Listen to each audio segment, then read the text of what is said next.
Hello and welcome to Module 8. I will center my face in a moment, but I just wanted to point out that I mentioned in the content that I'm married to a huge nerd, and there is the Lego spaceship and science fiction books to prove it. Uh, so, this week we're looking at nerdy books, and I was never a sci fi fantasy reader until I started working in school libraries. I had tried to read the Dune books, impenetrable. Tolkien, just not my bag. However, Kristen Kishore, who's a local writer, her Graceling books got me started, and Lanny Taylor, who's up this week, Lee Bardugo.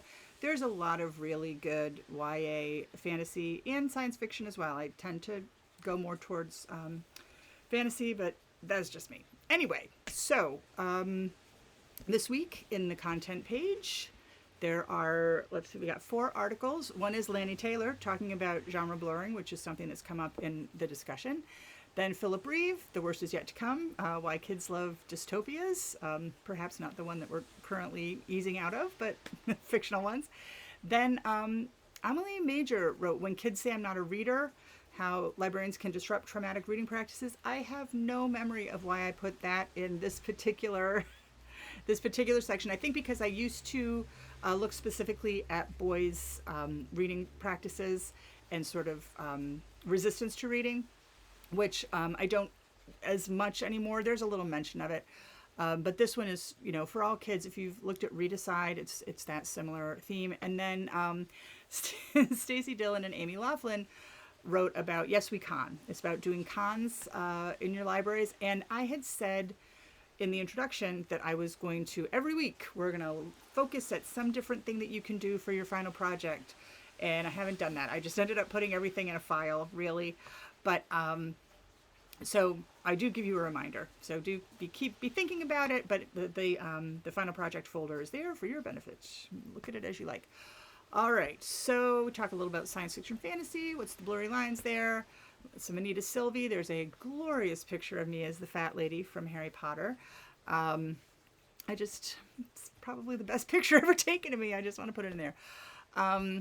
Let's see. Then I do talk a little bit about boys, and of course, gender is something that is not as stuck in stone as it used to be. These are really just things that are trends that have been studied. But I do a little bit of talking about that, and this is just science fiction and fantasy are good gateway books. The adventure level's pretty high for a lot of readers who don't think of themselves as readers. All right. Golly. So I did speak to Christy about her propensity for doing really interesting, thoughtful lectures, and how she's a tough act to follow. I'm somebody who just pushes you out to explore. So I hope that is not a disappointment to you. That what I'm seeing in the discussion from week 7 is fantastic. And those of you who have put in your responses already, they're glorious. I'm loving this new format. The blogs look good. A couple of you have even put content in them, which you didn't have to do for week 7, but thanks for going the extra mile. The to-do list is thus. Watch this video. Look at that. You're almost done. Read the content page, read your book group book, and these are long ones this week. So you may not get to too many of the articles, and that's fine. It's, use your time as you see fit.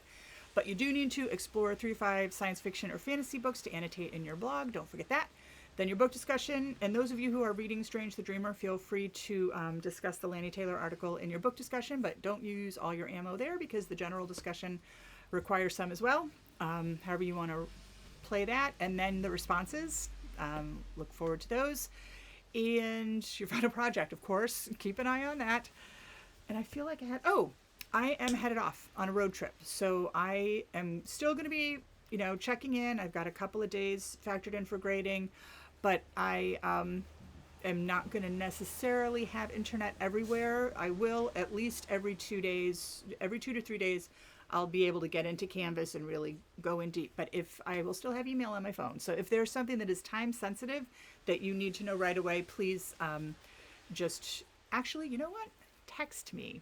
I will put my number on the content page.